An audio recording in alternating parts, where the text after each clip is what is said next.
Hello, my friends. I hope this is live and going out into the world right now. My name is Kevin Ung, and I am immensely honored to be hosting this live stream with you all. Hello, my friends. Let's make sure that is being muted. So, as again, let's try that again. Very honored to be hosting this live stream, sponsored by Intel. And for all the latest Intel information, please visit at IntelTech on Twitter, and also be sure to click the subscribe button below to stay up to date with IntelTech on YouTube. So, the intention of today, twofold. A lot of you may have gotten headsets over the holiday, and you're thinking to yourself, well, I get to play games, I can tour the world, I can do all these things, but you can make beautiful art with your headset. And I really want to be able to showcase that in this hour. And VR art honestly doesn't quite get the spotlight it deserves. Even as it is evolving at this point, I just think the world of it. I've been doing it for the past 5 years, and these fellow artists that we are lifting up today are fantastic. And so it's a very good example of what's already being done in the space. And hopefully we can provide some supportive feedback in the meantime.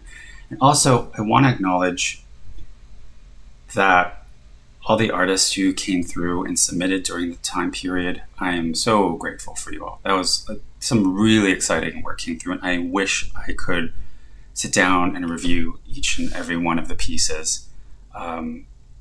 But alas, we have the hour, and we have 3 lovely artists to spotlight today in the guise of Chromasnare, Ewan Rose, and Mindbender. So thank you, all 3 of you. Before I jump into all that, I will do my very best to give you a brief background on me, because there's a whole heck of a lot of you who don't know who I am. So again, my name is Kevin Ung, aka Kevo on Twitter. And I'll jump into my VR origin story, but to back up a little bit, I've been a lifelong artist. I've gotten to do everything from broadcast designer at Network, and that's why, so my little finger, let me see if I can get this right. If only I had like a little star, like a little sparkly star come off, but that's a little Emmy I got, a little regional Emmy I got for working at CBS for a bit. And then, I've just worn so many fun hats throughout my career. Storyboard artist. Right now, I'm actually a contract designer for a fintech company. Gonna do feature film animation, worked on documentaries, you name it. I've sort of jumped into the pool. But VR is the one space I've been most excited by, and for very, very specific reasons. So why don't I do this? Why don't we jump right into my little demo reel that I made? I made especially for you all. So it kind of gives you a sense of sort of, at least my purview, at least my part of the world of VR. And we'll get to these 3 lovely artists. So here we go.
hopefully that was, and thank you for the comments, you all. I should say, please do drop your comments in the thread and any questions that you may have.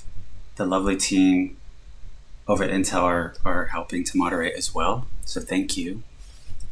So that was my little intro, and there is a lot to say about all the things that go into it, but I will just say that it's a mixture, sort of three different things. There is, as you saw towards the end, I sort of started breaking it down by the apps, but Medium was used to sculpt, Gravity Sketch was used to get sort of a gestural drawing out of it first. There's a lot of tilt brush in there, which is the painting program. And you can see here, this is what I've been using. And a lot of that work is from over the last year, by the way. And then, of course, the controllers. At the risk of becoming a prop comedian here are all the little pieces of the puzzle. So that's the hologram that I'm using, called the Looking Glass Portrait. And what else do I have? I got my little Bob Ross, who keeps me company and makes sure that my muse is very much alive. So that's all to say, like, I'm pointing all those things out because all that is very much powered by the fact that I'm on this Intel-based machine. This is a G66 Raider. I cannot show it to you because we're operating off of it right now with a lovely 3080 chip. So I'm very blessed to have that kind of power at the moment. But with the Quest, or any headset for that matter, most of that software can be used in terms of the actual VR art, in terms of the deployment, in terms of the actual, usage.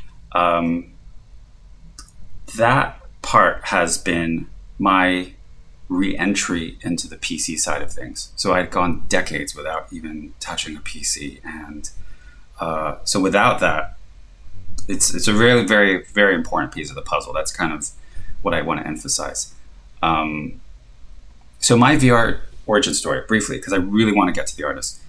VR origin story is about 5 years ago. I got very interested by this one viral video that came across my Facebook feed. It was a Goro Fujita animated piece. I think it was called Worlds and Worlds. And it really spoke to me because I had never seen anything quite like it before. It was almost like a vector animated piece on asset, because it was literally these worlds being zoomed in at almost like an infinite scale. And I'll speak more to scale as we go on into the reviews, but it was entrancing to me. I was like, I didn't know what I was looking at. And I think a Black Friday sale came around, and that's when I got my first laptop, my first PC laptop. And it was fantastic. It was really, really great to be able to just jump right into the pool. So there was like a good 6 months where I just thoroughly jumped into VR, explored the whole suite of tools from, I mentioned earlier, the sculpting, the painting, and animation. Like, it was all covered at that point. This is 5 years ago, and everybody was still really just like working on all, the engines were just revved up. So I will say that the first night I spent with Medium was really magical. And I do want to point this out because I think a lot of us VR artists, a lot of us XR artists have this shared journey of wonder. And we all have a very specific moment. And my moment was with Medium, because I think I had a really interesting self-narrative, a very like self-limiting narrative around, oh, I can't do VR, or I can't do 3D art. I couldn't pick it up for the life of me because I felt it was very clinical up to that point. And a lot of the things I was doing, as I mentioned, motion design, I was doing illustration, I was doing 2D animation. Fantastic. I'm so happy that I could do that. But this just unlocked something for me. This was the Rift CV1 back then. And I remember jumping into Medium. I may have watched a tutorial too. And I just, for lack of a better term, I think what I created that night was a Rastafarian Pokemon. That's all I can say. Maybe one day I'll repost it somewhere.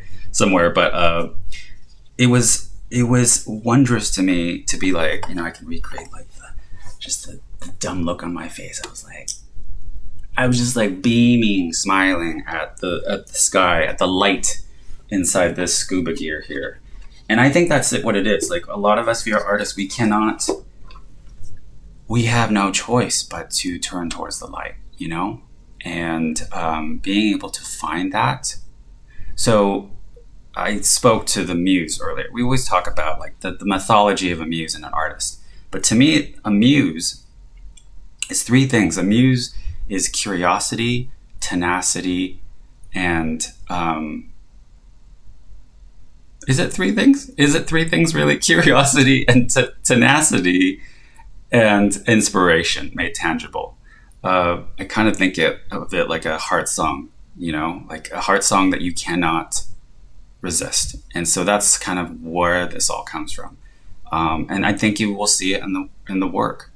And the reason why I mentioned that smile and looking up at this like giant creation that I'd made and feeling like this new avenue had reopened for me, it was totally this reclamation of my inner child before any shame had gotten hold of it.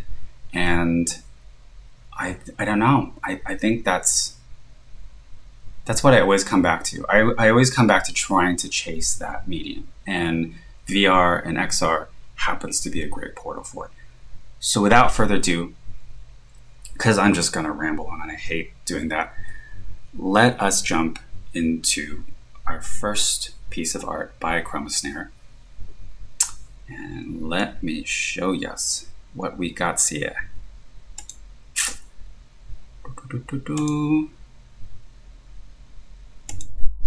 All right, so Chromasnare has this piece called Submerged, and I love this. This is like the direct tweet he left for us. I always have a hard time choosing favorites, but this will do.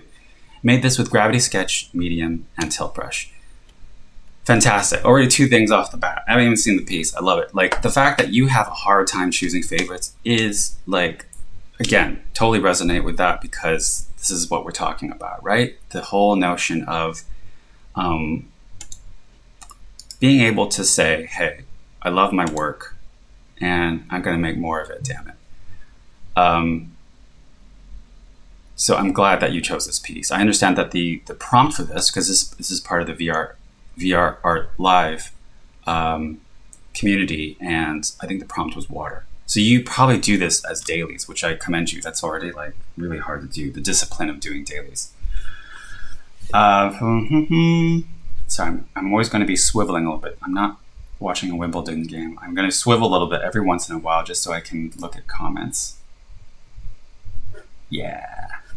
So, and thank you everyone for continuing to drop in comments here. Second thing I love, made this with Gravity Sketch, Medium, and Tilt Brush. So you saw my little trailer earlier. So much of that stuff comes from actively experimenting with different tools together. So Gravity Sketch and Medium, as I mentioned, both are sculpting tools, but they have different modalities to get to that final result. Tilt Brush, wonderful for not just painting, but also performing in mixed reality. There have been really interesting ways in which all these things have been put together. And so that's why I kind of call myself a little bit of a mad scientist, because that's the thing I love to do late at night after work, is just start finagling with everything and seeing what comes out. So let's, without further ado, watch Submerged. Sorry, I have so many screens up right now. Okay, here we go. And how I'll run this is basically I'll run it through once. I won't talk, and then we'll just scrub through several times as I talk through some feedback. All right.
Awesome. So let me come back to the beginning here. And if you don't mind, I'm going to turn the volume down. So maybe we can even play it through while I'm talking. Yeah, and I love what's happening in the chat, by the way. I know. The fact that you're doing this weekly, Chroma, is still very admirable. I've tried dailies before. It's tough. I've done it for like a month with some of my work, and it's no joke. And Ewan, yeah, awesome, right? I definitely want to live here too. I think it's really cool that you took the prompt of water and went with something that is really unusual. I told you again, my filter, one of my first loves is film, and a lot of my feedback will come from that world of thinking and filmic perspective. And just straight up, what I already love out the bat is that you thought through the construction of the facility really wonderfully. Like, I think a lot about shape language, whatever you want to call it. You can call it silhouettes.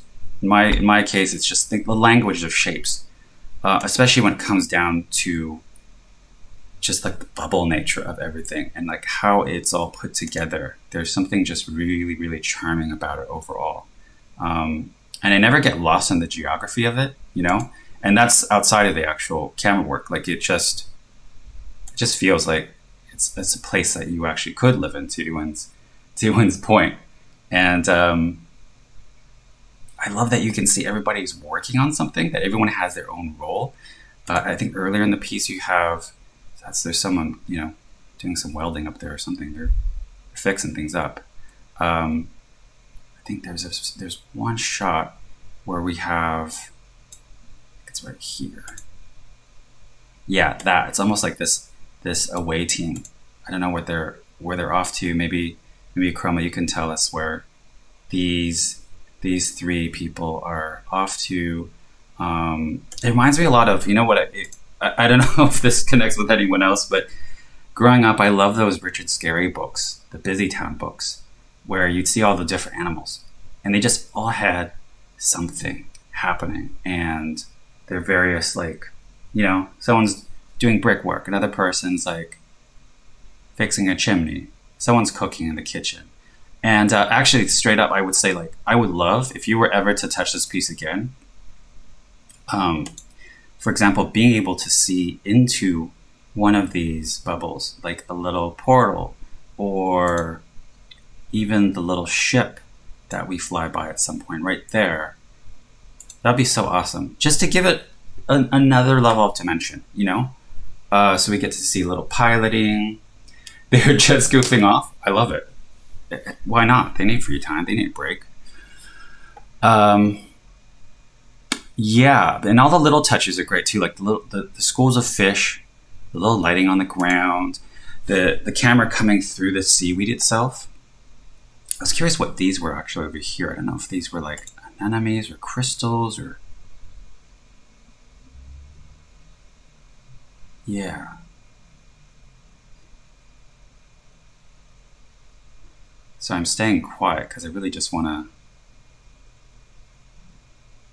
spend a little time looking at all these characters again too.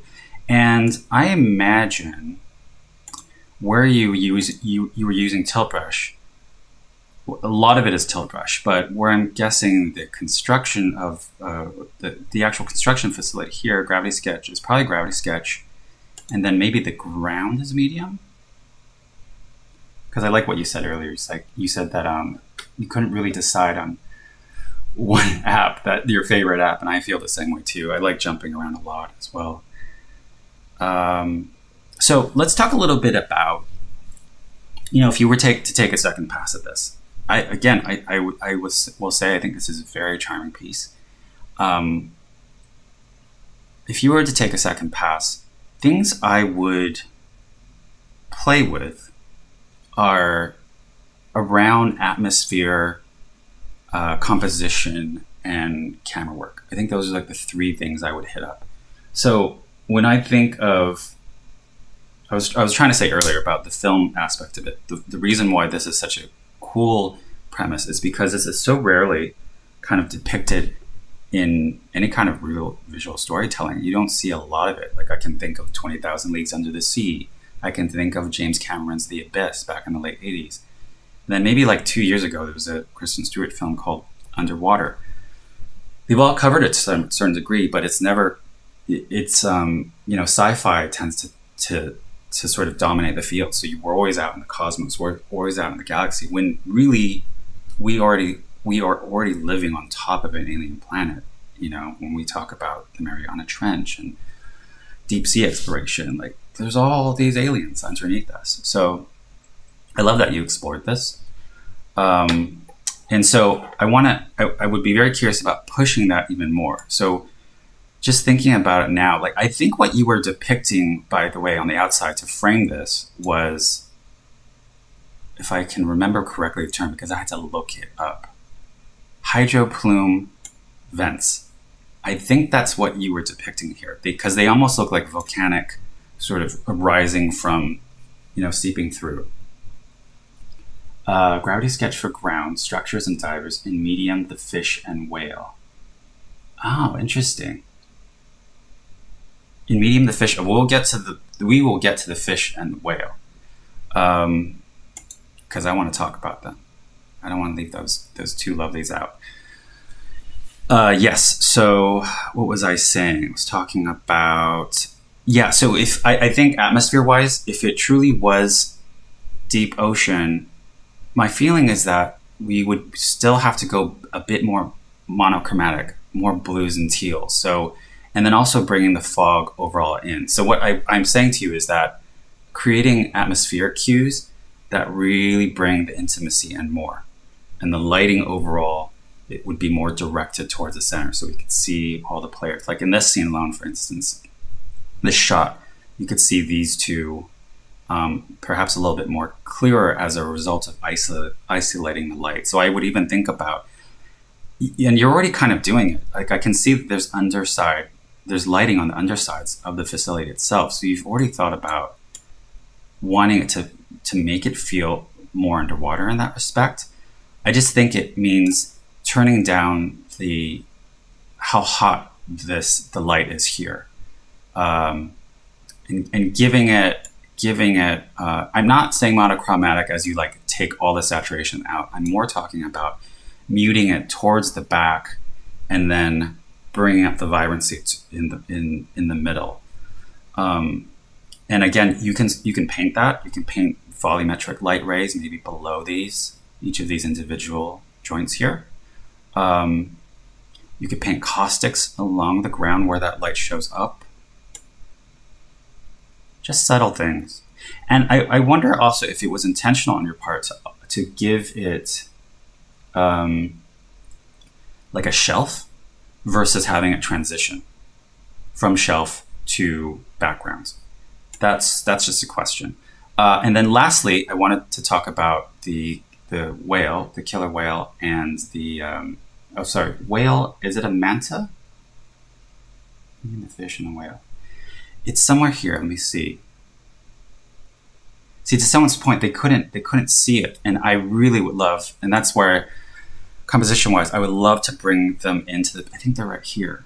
I would love to bring them more into the overall picture because they deserve to be characters in their own right. And I think the piece itself benefits from the scale of them, especially if you place them overhead.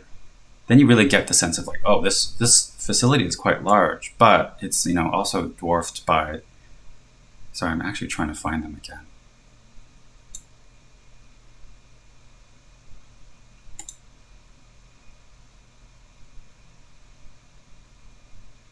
There they are. I can kind of see them right here.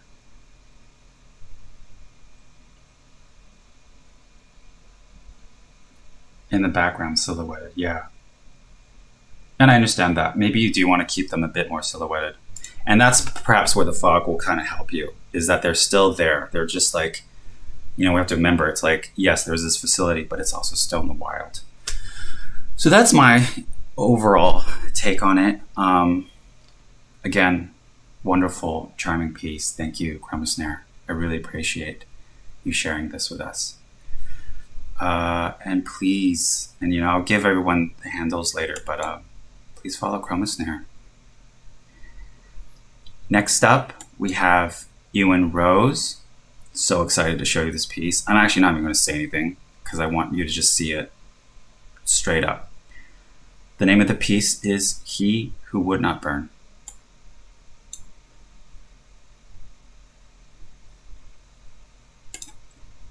Oh, let me make sure that I actually get back onto that. Up. Go.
Yeah, I agree. So dynamic and my favorite kind of thing. It's a really great example of a cinematic piece because Ewan is really thinking through the execution in terms of the art, editing, music, all working in concert.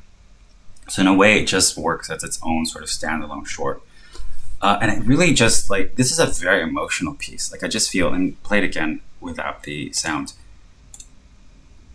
It just draws you in, right? Immediately, you see the small deer in the background. Ooh, what's happening here? You're getting pulled through all the smoke and the fire, and it feels really, really oppressive. And it's just this great cathartic reveal at the end. This gut punch of it's a real gut punch of.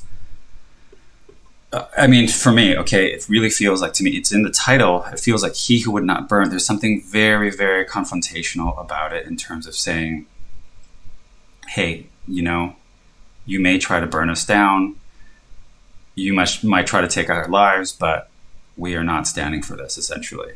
It's, that Thousand Island stare right there. Thousand Yard stare. Thousand Island stare. Yeah.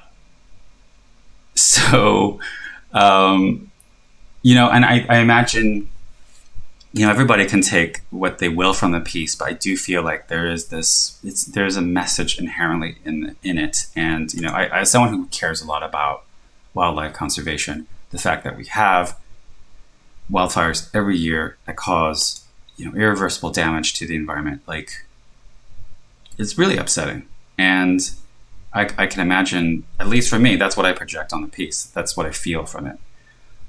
So let's talk a little bit about what's working further about it. I think so. As I said before, there's this funnel quality to it. So already you are playing with this interesting composition in terms of even the branches the way that you painted the branches here. I love there's a spiraling quality about it, and this is something that is, I feel, very unique to exactly this. It's about California wildfire since I live in NorCal. I'm also in NorCal too.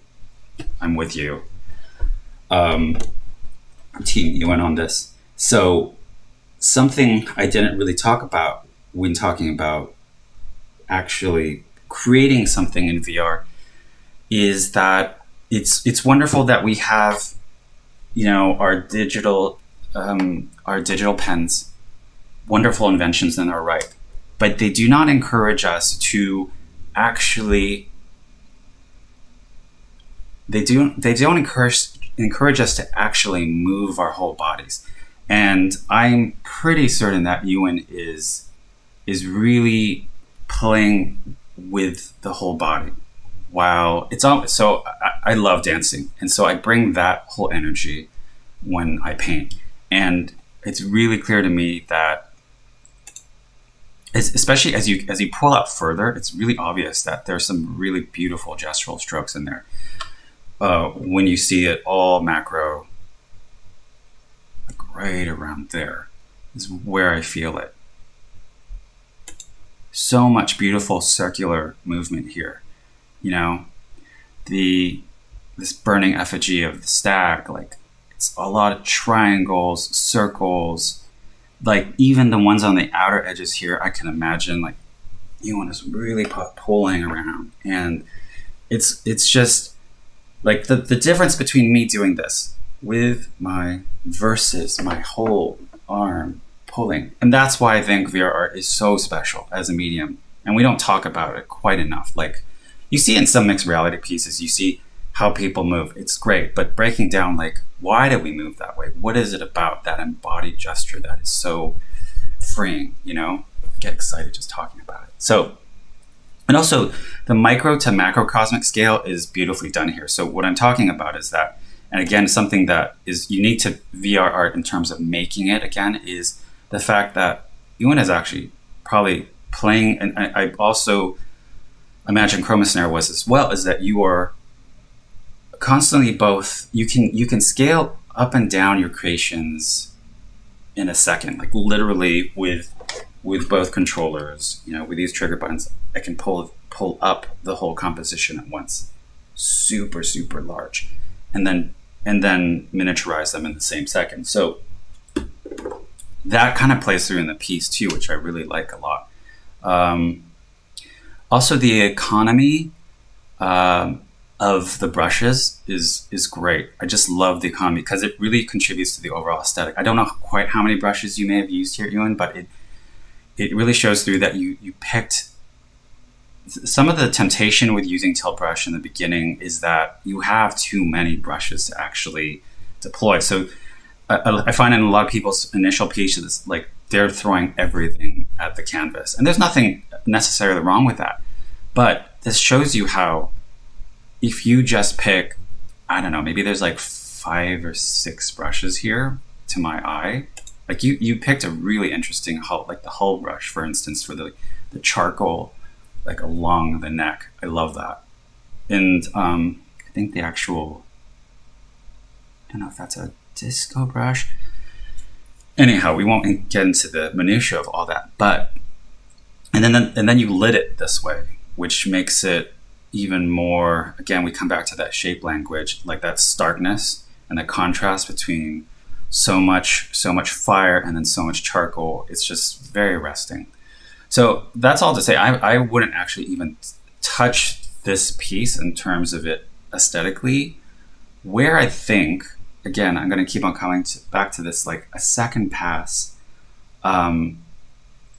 you feel everything I'm talking about with joy, full body movement. Yes, it's what it's all about.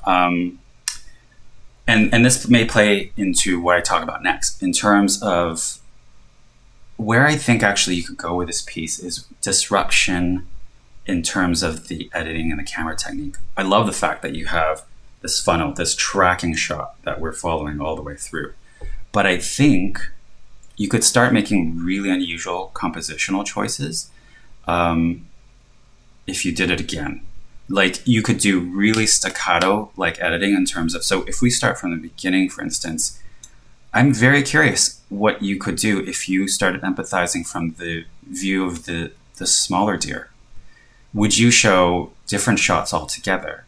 Additionally, hopefully this doesn't pull away too much from what I'm saying, the thorough line, but someone in your responses had mentioned they would love to see 360 version of this. I'm in total agreement of that, because going to make a 360 version of this actually makes you approach it entirely differently, because you don't really have the benefit of traditional cuts anymore. You can cut, but you can't really hide things as much as you would like to. I mean, and I don't mean hide in a bad way. I mean that you are just obfuscating certain things from the viewer in order to, for example, to get that beautiful reveal. So I'd be really curious what you do with a 360. But there are other things you can do within camera. So we have that. So we all have this challenge as VR artists. Also, for people who don't have headsets, we have to be able to convert our work into this pancake format. So what are the other things we could do? I think it'd be really interesting to even try like a dolly zoom. Of all the VR artists I can think of right now, Rosie Summers does that quite well in specific. She makes really specific choices when she does a reverse dolly zoom. So it's that very famous technique that Spielberg used in Jaws, where it's like you're punching in on Roy Scheider, but also you're pulling the camera out physically at the same time. So it's this really surreal quality. And I could even see you physically spinning the camera as you come out into the giant stack. And one thing I would love for you to check out, if you haven't checked out already, is a website called artofthetitle.com, because I think you'll get a lot of beautiful inspiration for credit. It's exactly in the title. It's Art of the Title is about title design, and they talk about everything from television to film. I'm trying to think if there are any other mediums covered, but it's just a wonderful way for you to sort of pick up little tips and tricks around like, oh, how could I really push this just that much further?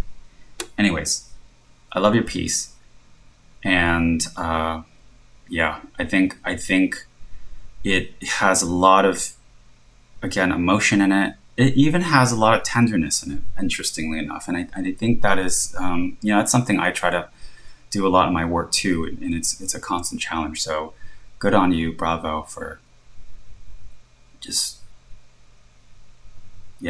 gifting us with this. So I have to move on. I'm so sorry. This hour is just going so quickly. I am going to move on to, last but not least, Brooke Mindbender, aka Mindbender Art. So this piece, augmented reality art inspired by my original oil painting. This piece was rendered in VR using tilt brush. Awesomeness all around. So I was lucky enough to actually get a artist statement along with this. So let me read that out to you. So it gives you a little bit more context, and while we do that, we can actually play this beautiful augmented reality piece. Inspired by sacred geometry, the mysterious inner workings of my mind, every color of the rainbow, fractals, quantum physics, stepping into the unknown. Portals have always been an underlying theme in my art. I've always thought of my painting as portals into another dimension. They are spaces that I want to jump into and explore. With VR, I'm able to do just this. VR surpasses the limitations of painting. I put on my VR headset and I'm immersed in a 3D blank space. I import an image of my oil painting into VR, and using my remote controls, I'm able to paint off the canvas in 360 degrees. It's as if I am painting sculpture and expanding the layers of paint off my canvas and into a 3D environment that one can immerse themselves in. So limitations of VR is that it's a one-on-one experience. So that's why I utilized AR and projection mapping of my VR visuals to bring the virtual back into reality. And before I say anything else, Brooke has a really, really cool site called theunknownzone.com, and where she's been painting these found doors. So you can really see what a multidisciplinary artist she is. And oftentimes, when she displays these, they're actually in nature. So I just think it's such a really, really cool, intriguing idea. But hopefully that artist statement gives you a sense and context of where she comes from. And I think it's why this piece is so strong. Is like, you have this, again, this micro, macro, cosmic thing that's happening where, it feels like you're holding this little cosmic galaxy in your hand. But it's also this precious feeling jewel at the same time. And then against the majesty of that background, of the nature in the background, it's awesome. And it does feel very, very interdimensional. Even without that artist statement, I'd be like, oh, there's something really, mandala-like about this. As if I could kind of like disappear into that space. It looks really, really blissful. Mind you, I want to make sure that everyone is. Oh, I'm totally voting yes on that.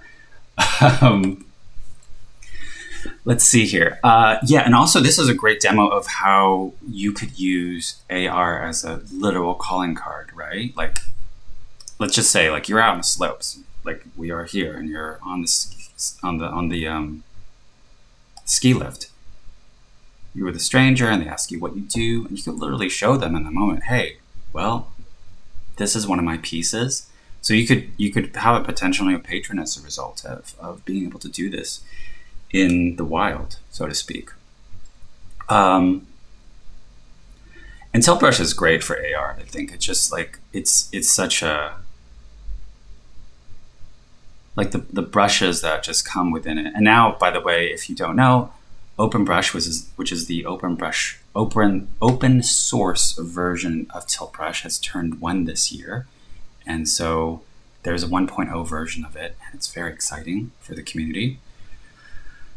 So yeah, the field is really wide open for applications like this.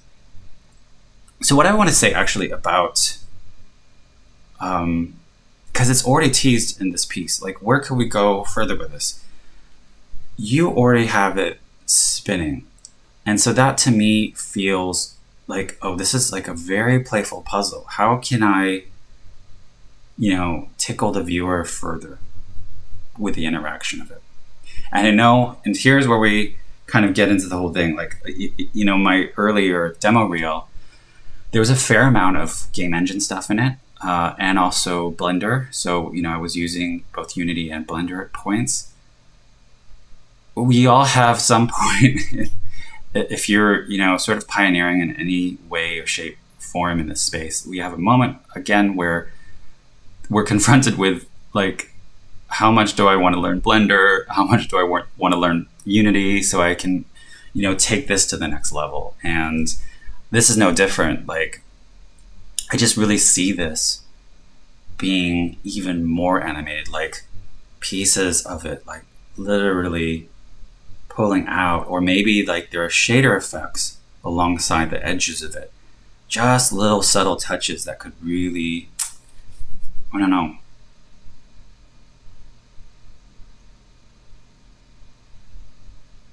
And I was also thinking, even if you don't do animation per se, you could also paint outside the bounds of the camera itself. So maybe it's the smoke, the galaxy smoke that you're using. Maybe you're actually painting something that leads off into another part of that scene, and it could tease something else. Let's just even take the unknown zone. If you created a digital twin of your unknown zone doors and had it as this like other portal, I mean, you're just continuing to, now you can push people towards your future series, essentially. So again, these are all just my 2 cents, but I think this is a lovely piece. I really look forward to seeing you continuing to evolve, and good on you. I want to see more of these doors, that's for sure. So, I think I have yammered on enough, and I am now coming back to full screen mode, and I am ready to take any questions you may have in our last 10 minutes. So let me make sure. Now it's time for my emotional support Bob Ross wig. If you take nothing else from this,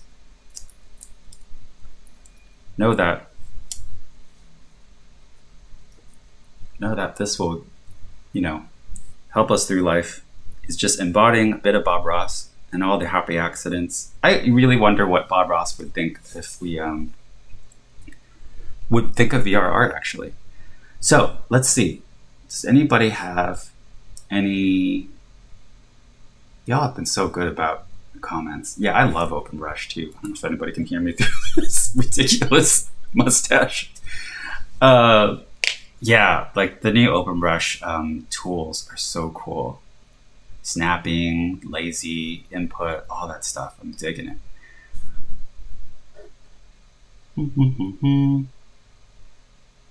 Sorry, I'm rolling back a little bit here to see if I missed stuff. And while I'm doing this, I want to make sure that all y'all are all you are going to remember is just me and this Bob Ross. It doesn't matter what I said this whole time. You're going to remember the beautiful artwork, and you're going to remember this Bob Ross wig that I got at a carnival. But at the very least, let me plug her beautiful artist today. Chromasnare, at Ewan Rose _art, and at Mindbender _art. Ta-da. Bob Ross will be in Vermilion 2027. That's true. Vermilion is, if I am remembering correctly, Vermilion, like VR Artiste, I think, there are several actual painting apps now, like canvas painting apps in VR. And I need to check those out at some point because I'm curious about how well, colors mix and things like that. Oh my God, I'm going to get super sweaty in this soon. But yeah, can you imagine like just being able to paint this way? Let me see. Questions. Do I have a dream project I'd love to create in the future? Oh, that is a wonderful question, Nora.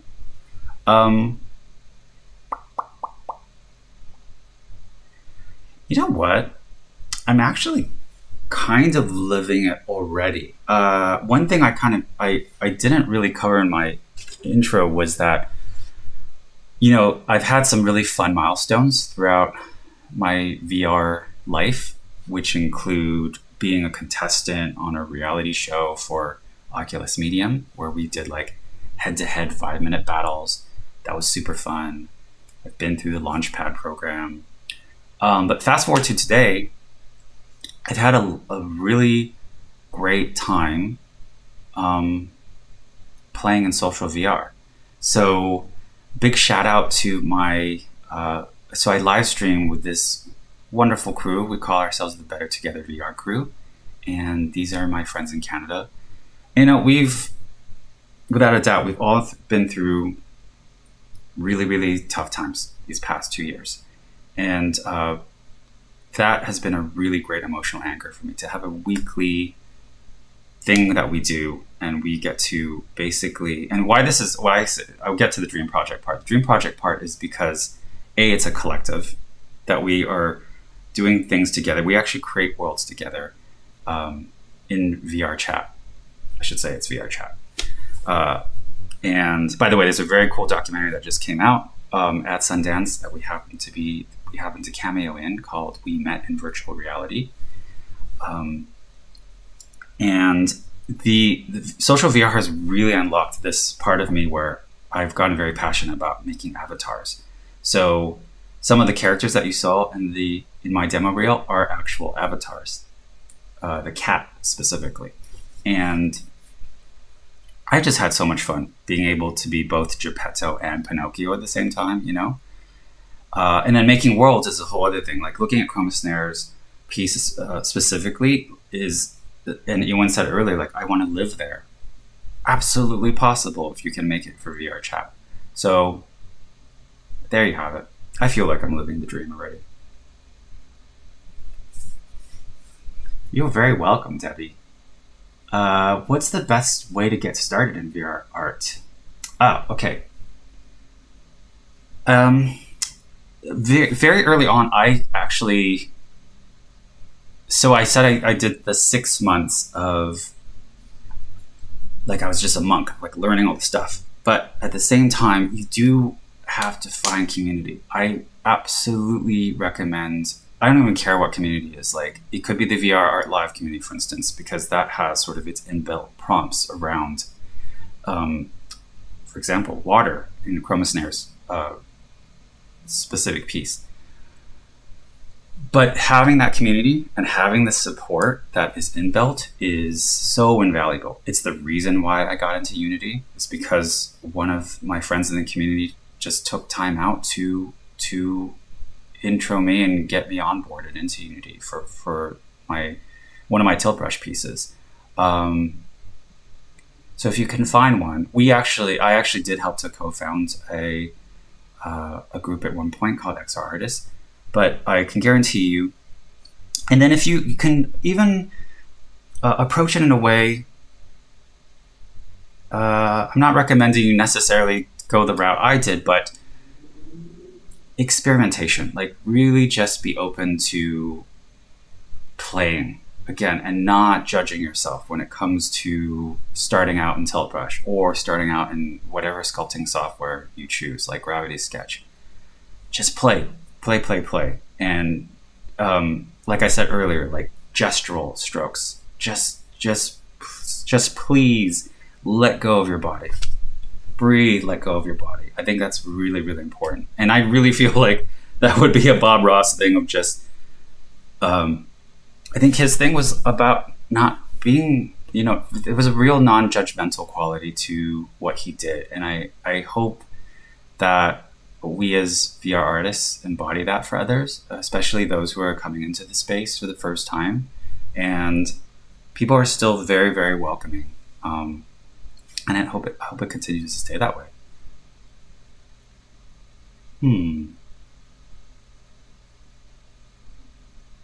How much? What's your username in VR chat profile so we can see these worlds?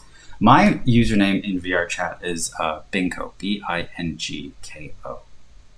And then our crew, I don't know if the crew is still here in chat, and thank you for having joined. We have our own channel that we do every Thursday at 5 p.m. Pacific. And we are the Better Together VR crew, and you can find us on Twitter at better_VR. So that's a good way to keep up with us. How can I be as cool as you, Kevin? Gotta tell you, it's tough out here in these streets. No, please. Anybody can get this wig. Let's just say that. And I gotta take it off. It's just. It's just like it's hot. It's hot up in there. Where do I find inspiration for my artwork? Oh God, that's a great question. And we're coming up on one, so maybe this is our last. Maybe this is our last question. Inspiration. It's a lot of it's film. A lot of it is stories and things I hear from friends. It's, you know what it is? Like I was thinking about the other day, it's like throwing out an imagination net into the universe. And I kind of like, that helps to manifest something very raw and authentic for me. And my job is to take that raw ingredient and nurture it until it becomes something that speaks to me. And then hopefully it speaks to the audience. Hopefully that works for everyone as an answer. So I have to wrap up, unfortunately. I wish I could stay around longer with y'all. But again, if you like what you've seen, you want to see, who knows, maybe you get to see more of me in the future, visit at IntelTech on Twitter. Be sure to comment, click, and subscribe. And you get to hopefully see more of this in the future. Again, I want to express my immense gratitude to the artists, Chromasnare, Ewan Rose, Mindbender, and to everyone watching. I really appreciate it. And if you want to see, please follow them. I'm leaving this up as long as possible for you to all get to it. And here's my shameless plug. So you can find me at the following channels. Thank you for watching, everyone. Take care of yourselves. I hope you have a lovely week. And remember, channel your inner Bob Ross. Take care. Bye-bye.